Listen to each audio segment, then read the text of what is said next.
ಪಶ್ಚಿಮ ಬಂಗಾಳದ ಬರಾಯಿಪುರದ 11 ವರ್ಷದ ಮುಸ್ಲಿಂ ಬಾಲಕಿಯ ಮೇಲೆ ನಡೆದ ಸಾಮೂಹಿಕ ಅತ್ಯಾಚಾರ ಮತ್ತು ಹತ್ಯೆಯ ನಂತರ ಪೊಲೀಸರು ಸೆಲೆಕ್ಟಿವ್ ಕ್ರಮಗಳನ್ನು ಕೈಗೊಳ್ಳುತ್ತಿದ್ದಾರೆ ಎಂಬ ಆರೋಪ ಕೇಳಿಬಂದಿದೆ. ಈ ಹತ್ಯೆಯ ಬಳಿಕ ಇಂದ್ರಜಿತ್ ಮಂಡಲ್ ಎಂಬ ಆರೋಪಿಯನ್ನ ಲಿಂಚಿಂಗ್ ಮಾಡಿ ಹತ್ಯೆ ಮಾಡಲಾಗಿದೆ.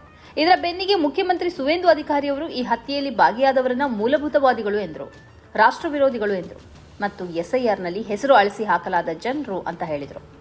ಆ ಬಳಿಕದಿಂದ ಬರಾಯಿಪುರ ಪೊಲೀಸರು ಹಲವಾರು ಹಳ್ಳಿಗಳ ಮೇಲೆ ಮಧ್ಯರಾತ್ರಿ ದಾಳಿ ನಡೆಸ್ತಾ ಇದ್ದಾರೆ. ಡಜನ್ ಗಟ್ಟಲೆ ಜನರನ್ನ ಬಂಧಿಸಿದ್ದಾರೆ. ಘಟನೆಯಲ್ಲಿ ಪಾಲ್ಗೊಳ್ಳದ ವ್ಯಕ್ತಿಯನ್ನ ಎಳೆದುಕೊಂಡು ಹೋಗಿದ್ದಾರೆ ಎಂದು ಗ್ರಾಮಸ್ಥರು ಹೇಳ್ತಿದ್ದಾರೆ.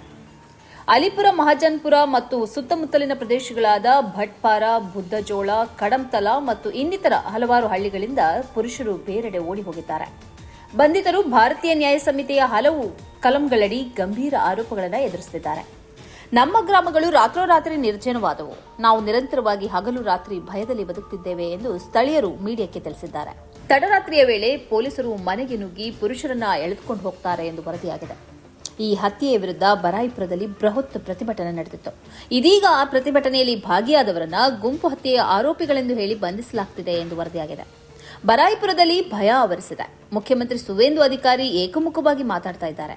ಆದ್ದರಿಂದ ಪುರುಷರು ಭಯದಿಂದ ಮನೆಯಿಂದ ಹೊರಗಿದ್ದಾರೆ.